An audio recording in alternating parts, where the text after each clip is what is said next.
Wade Langston stared at the deed in his weathered hands, then at the farmhouse that was supposed to be empty. Smoke curled from the chimney. 3 horses stood tied to the fence post. Laundry hung from a line stretched between 2 oak trees. But he had paid good money for a deserted property, and the bank had sworn no one lived there anymore. He urged his horse forward, confusion turning to irritation. The closer he got, the more signs of life he saw. A vegetable garden flourished near the house. Chickens pecked at the ground inside a wire pen. Fresh tire tracks marked the dirt path leading to the front porch. The front door opened before he could dismount. A woman stepped out, her dark hair pulled back and her hands resting on her hips. She was beautiful, but her expression held no welcome. Behind her, 2 more women appeared in the doorway, equally striking and equally unwelcoming. "You're on private property," the first woman called out, her voice carrying across the yard with unmistakable authority. Wade held up the deed. "Ma'am, I think there's been some confusion. I bought this place fair and square from Frontier Bank 3 days ago. Got the papers right here." The woman's eyes narrowed. "Is that so?" She stepped down from the porch, her sisters flanking her. "Well, I'm Ruby Callahan, and this here is my family's land. Has been for 20 years. 20 years? Wade's voice cracked slightly. "The bank told me it had been abandoned for over a decade. Said the previous owners just up and left." Ruby stopped 10 feet from his horse, close enough that he could see the fire in her green eyes. "The bank told you a lot of things, didn't they? But here's what they didn't tell you. We never left. We never sold. And we sure as hell didn't abandon our home." The younger sister, a blonde with worried eyes, whispered something to Ruby. The middle sister, a redhead with a sharp gaze, kept her hand near something tucked in her belt. Wade's mind raced. He had spent every dollar he owned on this property. The deed was legitimate. He had checked it twice at the courthouse. But these women clearly believed they belonged here, and they didn't look like squatters passing through. "Look, ladies," he said, trying to keep his voice steady. "I don't want any trouble, but I have a legal document that says this farm belongs to me now. Maybe we can sort this out peaceful-like." Ruby's laugh held no humor. "Peaceful? You ride onto our land with a piece of paper and expect us to just pack up and leave?" She gestured toward the house. "You see that garden? Those repairs on the roof? The new corral behind the barn? We've been living here, working this land, keeping it alive while some bank office sat empty in town." Wade felt sweat forming on his forehead, despite the cool morning air. Something was very wrong here, and he was starting to suspect he might be the one who had been deceived. But before he could respond, Ruby pulled a folded document from her pocket. "Because we've got papers too, stranger, and ours are a whole lot older than yours." Ruby unfolded her document with deliberate slowness, her eyes never leaving Wade's face. The paper was yellowed with age, its edges worn from handling. She held it up for him to see, and even from horseback Wade could make out an official seal at the bottom. "This here's the original deed to this property," Ruby said, her voice cutting through the morning air like a blade.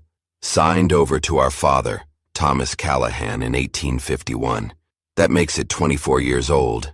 Mister, how old did you say your paper was?" Wade's stomach dropped. His deed was dated just 3 days ago, but that didn't make sense. You couldn't sell property that already belonged to someone else. Unless...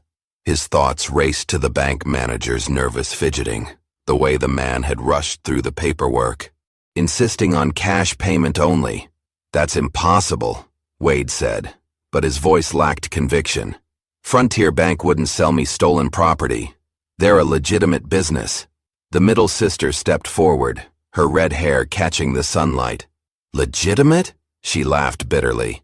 "That's Sadie Quinn," Ruby said, nodding toward her sister. "And she's got some interesting stories about how legitimate that bank really is." Sadie's eyes blazed with anger. "You want to know about legitimate? 3 months ago, a man from that same bank came out here claiming we owed back taxes, said if we didn't pay, they'd foreclose. But we showed him this same deed, proved we owned the land free and clear. No taxes owed on property that was never mortgaged. The youngest sister, who had remained silent until now, spoke up in a voice barely above a whisper. "That's Clara Bell," Ruby explained, "and she saw something that day that might interest you." Clara Bell's hands trembled as she spoke. "After the bank man left, I followed him partway to town. He stopped at Miller's trading post and met with another man. They were laughing about something, and I heard the bank man say, 'Give it 3 months and we'll have buyers lined up for that property.'" Wade felt like the ground was shifting beneath him. "You're saying the bank planned to sell your land even though you proved you owned it?" "We're saying a lot more than that," Ruby replied. "We're saying you're not the first man they've brought out here with a fancy deed and a sad story." The words hit Wade like a physical blow. "Not the first?" Sadie nodded grimly. 2 weeks ago, a family from back east showed up with papers just like yours. Said they'd bought the place sight unseen. We sent them packing, but they mentioned something that made our blood run cold. Wade dismounted slowly, his legs unsteady. "What did they say?" Ruby and her sisters exchanged a look that spoke of shared secrets and deep fear. When Ruby finally answered, her voice was barely above a whisper. "They said the bank told them the previous owners had died in a fire. All 3 sisters, burned alive in their sleep." Wade's blood turned to ice. He was looking at 3 women who were supposed to be dead. Wade stared at the 3 women standing before him, very much alive and very much angry. The pieces of a terrible puzzle were falling into place in his mind, each one more disturbing than the last. "They told people you were dead," he said slowly, his voice hoarse with disbelief. "But here you are, living on your own land, and they're selling it out from under you to anyone with cash." Ruby nodded grimly. "Now you're starting to understand. Question is, what are you going to do about it?" Wade ran a hand through his hair, trying to think clearly. "I gave them everything I had, $500 for this place. If your deed is legitimate, then I've been robbed just as much as you have." "More than you think," Clara Bell said quietly. "Show him, Sadie." Sadie disappeared into the house and returned moments later with a leather satchel. She pulled out several papers and spread them on the porch railing. "These are copies of deeds we found blowing around town after that windstorm last month. 5 different properties, all sold by Frontier Bank in the past 6 months. All to different buyers." Wade examined the documents. The signatures looked identical, the same flourishing handwriting on each deed. But the properties described were scattered across 3 counties, and the dates of sale overlapped impossibly. "They sold the Morrison Ranch to 3 different families in the same week," Sadie continued.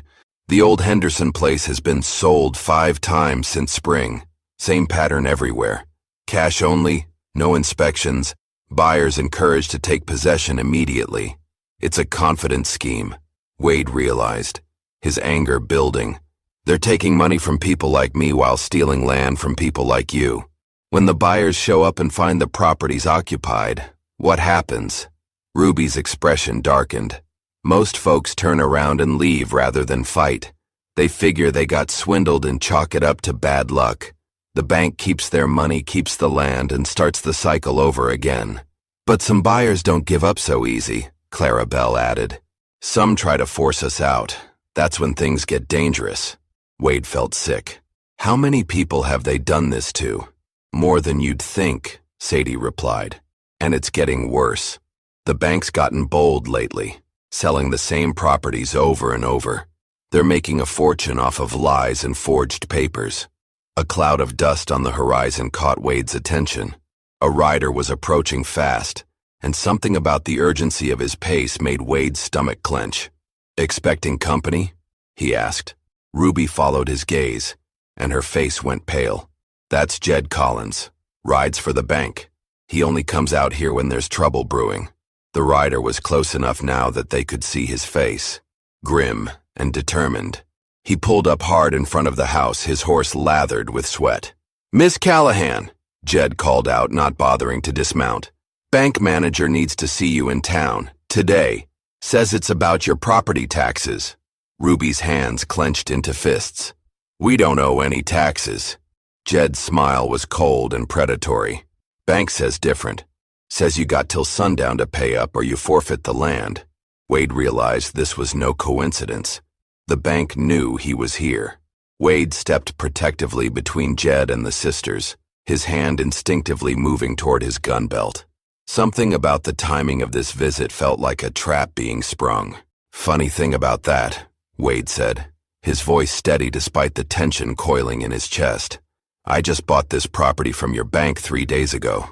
Seems strange they'd be collecting taxes on land they don't own anymore." Jed's confident expression faltered for just a moment before recovering. "You must be mistaken, friend. This here's Callahan property, and it's been delinquent on taxes for months." "Is that so?" Wade pulled his own deed from his coat pocket. "Then why does this paper say I own it now? Signed by your bank manager himself." The color drained from Jed's face as he stared at the document. Wade could practically see the man's mind racing, trying to figure out how to handle this unexpected complication. "There's been some kind of error," Jed stammered. "I'll need to take this up with Mr. Harrison at the bank." Ruby stepped forward, her original deed still in her hand. "While you're at it, ask Mr. Harrison to explain how he can sell property that already belongs to us. This deed's been in our family for 24 years. Jed's horse stamped nervously, sensing the tension. The rider's eyes darted between Wade's gun and the 3 women, clearly calculating his odds. "Look, I'm just following orders. The bank wants its money by sundown, or there'll be consequences." "What kind of consequences?" Sadie demanded, her hand moving to rest on something tucked in her belt. "The kind that happen when people don't pay their debts," Jed replied, his voice taking on a menacing tone. "Sheriff's been real understanding about property disputes lately, especially when it comes to squatters refusing to leave rightfully purchased land." Wade felt his anger boiling over.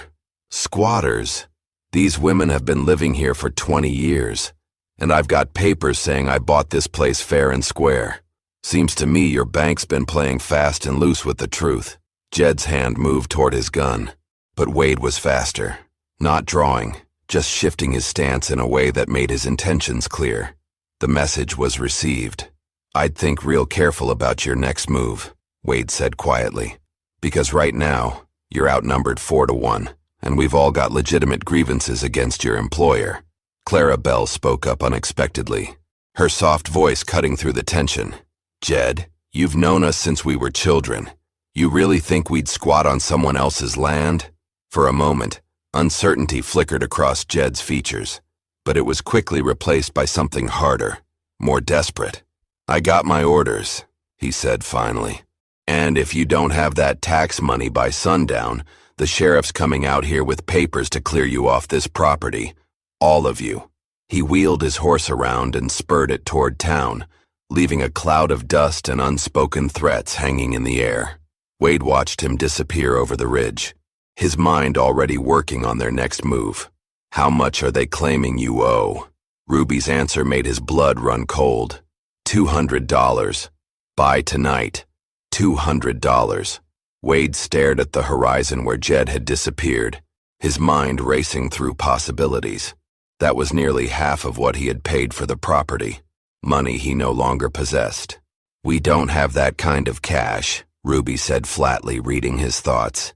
"Never have. We grow our food, make our clothes, trade what we can in town. But $200 might as well be $2,000. Sadie kicked at the dirt with her boot. "Even if we did have it, paying would just prove their fake claim is real. Next month they'd want more." Wade nodded grimly. "And they'd keep bleeding you dry until you had nothing left to give. Then they'd take the land anyway." He paused, studying the 3 women who had become his unexpected allies. "How well do you know the people in town?" "Well enough," Clara Bell answered. "Most folks have been decent to us over the years, but when it comes to going against the bank," she trailed off with a shrug. The bank holds mortgages on half the businesses in town," Ruby explained. "People are scared to cross them, and Sheriff Morrison owes his job to their backing in last year's election." Wade felt the walls closing in around them, but something about this whole situation still bothered him. "Jed seemed awfully nervous when I showed him my deed, like he wasn't expecting me to be here." "What are you thinking?" Sadie asked. I'm thinking maybe we can use that nervousness against them. Wade untied his horse and swung into the saddle. I'm riding to town to have a conversation with Mr. Harrison at the bank. Ruby grabbed his horse's bridle. That's exactly what they want. Get you alone, away from witnesses. Men have disappeared for crossing Frontier Bank before. Then come with me, Wade said simply. All of you. Let's see how brave Mr. Harrison feels when he has to explain his paperwork in front of the whole town. The sisters exchanged glances. Clara Bell spoke first. It's risky. If this goes wrong, if we do nothing, you lose your home tonight anyway, Wade pointed out. At least this way we go down fighting. Ruby released the bridle and stepped back. Give us 5 minutes to saddle up. While the women prepared their horses, Wade studied his deed more carefully.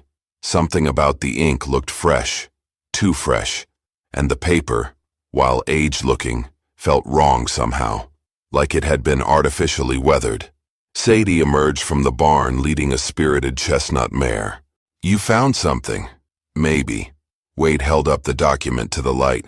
This ink's barely dry, and look here at the signature. He pointed to the bank manager's name.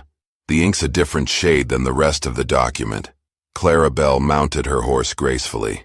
They made your deed fresh but tried to make it look old. Which means they're not as organized as they want us to think, Ruby added, settling into her saddle. Mistakes like that suggest they're working fast. Maybe too fast. Wade folded the deed carefully and tucked it back into his coat. Or they're getting desperate. Question is, why the rush? The 4 riders started toward town at a steady pace, but Wade couldn't shake the feeling that they were riding into a carefully prepared trap. Still, staying put would only delay the inevitable. As they crested the hill overlooking the town, Wade pulled up short. Something was wrong. Too many horses at the bank, he said quietly. Below them, the main street looked normal enough, but at least 6 horses stood tied outside Frontier Bank. Far too many for regular business on a weekday afternoon. Ruby's face had gone pale. They were expecting us. Wade studied the scene below through narrowed eyes. 6 horses meant 6 men, and men didn't gather at a bank in the middle of the afternoon unless trouble was brewing. We should turn back, Clara Bell whispered, her voice tight with fear. No, Ruby said firmly. If we run now, they'll hunt us down anyway. At least this way we choose the ground. Wade counted the horses again. Those are riding horses, not town horses. Someone brought in hired guns. Sadie pointed toward the general store. Look there, Mrs.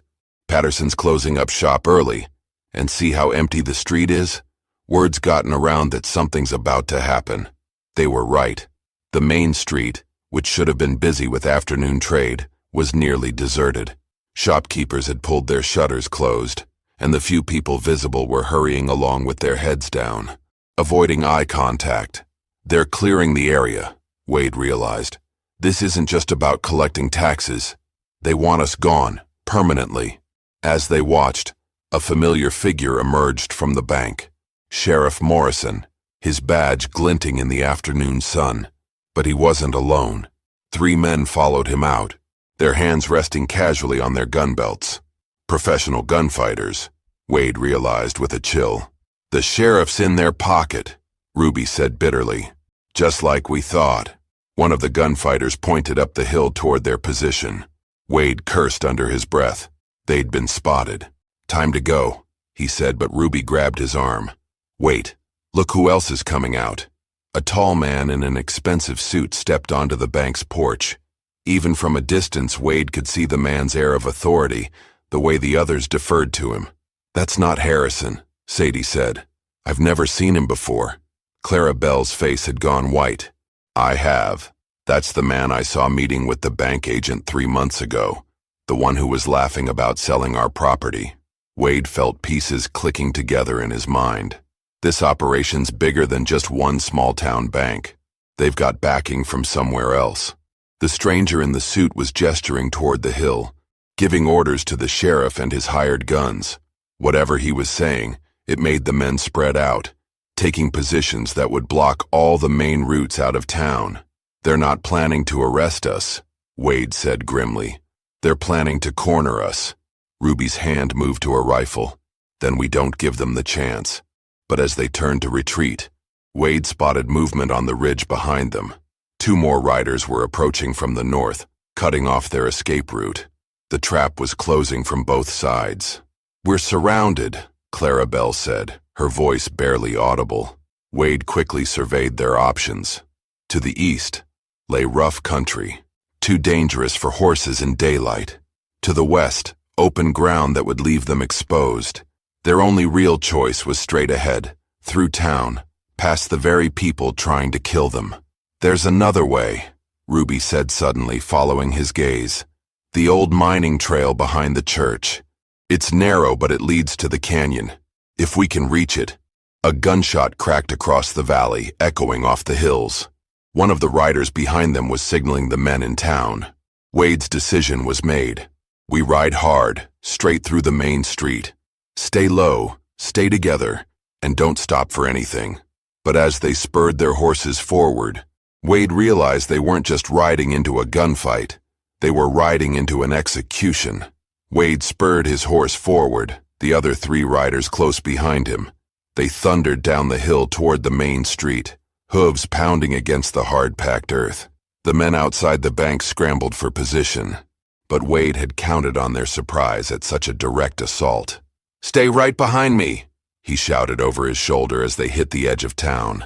The first gunshot rang out from the bank's porch, the bullet whistling past Wade's ear. He leaned low over his horse's neck, drawing his own weapon. The sheriff and his hired guns were spreading out across the street, trying to create a crossfire, but they hadn't expected the riders to come straight at them. Ruby's rifle cracked behind him, and one of the gunfighters stumbled backward, clutching his shoulder. The precision of her shot sent the others diving for cover behind water troughs and porch posts. They raced past the general store, past the blacksmith shop, hooves striking sparks off the wooden boards of the main street. Wade could see the church ahead, and beyond it, the narrow trail Ruby had mentioned. But the man in the expensive suit was shouting orders, and more men were emerging from buildings along the street. This wasn't just the sheriff and a few hired guns. The entire town seemed to be in on the conspiracy. A shot from an upstairs window shattered the wooden sign above the saloon. Clarabelle's horse shied violently, nearly throwing her, but she managed to stay in the saddle. "The trail!" Ruby pointed toward a gap between the church and the old mill. Wade veered right, leading them off the main street just as a concentrated volley of gunfire erupted behind them. Wood splintered and dust flew, but they were already past the worst of it. The trail was narrow, barely wide enough for a single horse. They rode in file now, Wade in the lead, climbing steadily into the rocky hills above town. Behind them, he could hear shouting and the sound of horses being saddled for pursuit. After 10 minutes of hard climbing, Wade called a halt in a grove of pine trees. They were far enough from town to risk a brief rest, and the horses needed it. "Everyone all right?" he asked, checking each of them for injuries. Sadie had a graze on her arm where a bullet had clipped her, but it was superficial. The others were shaken, but unharmed. "They'll be coming after us," Ruby said, looking back toward town. "And they know this country as well as we do." Wade nodded grimly. Running would only delay the inevitable. They needed to end this. But how could 4 people fight an entire corrupt organization? That's when Clarabelle pulled something from her saddlebag that changed everything. "Before we left the house," she said quietly, "I grabbed something I thought we might need." She held up a thick envelope sealed with red wax. "These are the real bank records, the ones Mr. Harrison thought he burned last month." Wade stared at the envelope. "How did you get those?" Clarabelle's smile was small but determined. "Sometimes being the quiet one means people don't notice when you're listening at windows." Wade broke the seal on the envelope with trembling fingers. Inside were dozens of documents.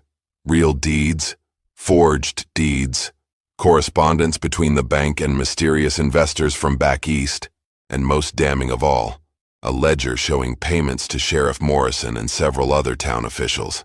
"This is everything," he breathed, scanning the papers. Names, dates, amounts. They've been stealing property across 3 counties for over 2 years. Ruby looked over his shoulder at the ledger. Look at this entry here. Payment to Judge Stevens for favorable rulings. And this one, Sheriff Morrison, monthly retainer for protection services. Sadie pointed to another page. They've got a list of properties they plan to steal next. The Henderson spread, the old Murphy place, even the church land. The sound of approaching horses interrupted their examination. Wade quickly stuffed the papers back into the envelope. How many pursuit routes are there from town? 3 main trails, Clara Bell answered, but only one leads to the territorial capital. Wade's mind raced. They could keep running, but these documents needed to reach honest authorities. And the territorial marshal's office was only a day's hard ride north. We split up, he decided. Ruby, you take these documents and ride for the capital. Find Marshal Davidson. I met him last year, he's honest. Sadie and Clara Bell, you know hiding places in these hills better than anyone. Keep them chasing shadows until Ruby gets back with help. What about you? Ruby asked. Wade checked his ammunition. I'm going back to town. Time someone had a direct conversation with the man in the expensive suit. The plan was desperate, but it worked. While the hired guns chased false trails through the canyon, Wade slipped back into town through the cemetery. Most of the population was still hiding indoors, afraid of the violence that had erupted. He found the stranger from back east in the bank, frantically packing papers into a leather case. The man looked up in shock as Wade stepped through the rear door. Going somewhere? Wade asked. His gun trained on the man's chest. The stranger's composure cracked. You don't understand the forces you're dealing with, Cowboy. This operation has backing from very powerful people. Had backing, Wade corrected. Past tense. Because right now, Marshal Davidson is reading documents that name every one of your investors, every official you've bought, and every property you've stolen. The color drained from the man's face. That's impossible. We destroyed all the records. All except the ones Clara Bell saved, Wade said with grim satisfaction. Within hours, everything unraveled. Marshal Davidson arrived with federal agents and arrest warrants. The man in the expensive suit, revealed to be Jonathan Kessler, a land speculator from Chicago, was arrested along with Sheriff Morrison, bank manager Harrison, and 6 others. The forged deeds were declared invalid. The stolen money was recovered from hidden accounts. Victims who had been swindled were compensated from seized assets. Wade got his $500 back, plus damages. More importantly, the Callahan sisters' ownership of their family land was officially confirmed and recorded with the territorial government. 3 months later, Wade stood on the porch of the farmhouse he now shared with Ruby Callahan and her sisters. Not as owner, but as family. He had invested his returned money in expanding their operation, and together they had built something neither could have achieved alone. Ruby emerged from the house, wiping flour from her hands. Supper's ready. Wade smiled, watching Sadie training horses in the corral while Clara Bell tended the garden. It had taken a conspiracy to bring them together, but it was trust and hard work that had made them a family. The land was safe. The criminals were behind bars. And for the first time in years, Wade Langston was truly home. If you enjoyed this story, click the video on your screen now to watch another unforgettable tale, where destiny and courage collide in ways you never expected. Don't forget to subscribe and consider a super chat to help us keep bringing you more stories like these. Your support means everything to us.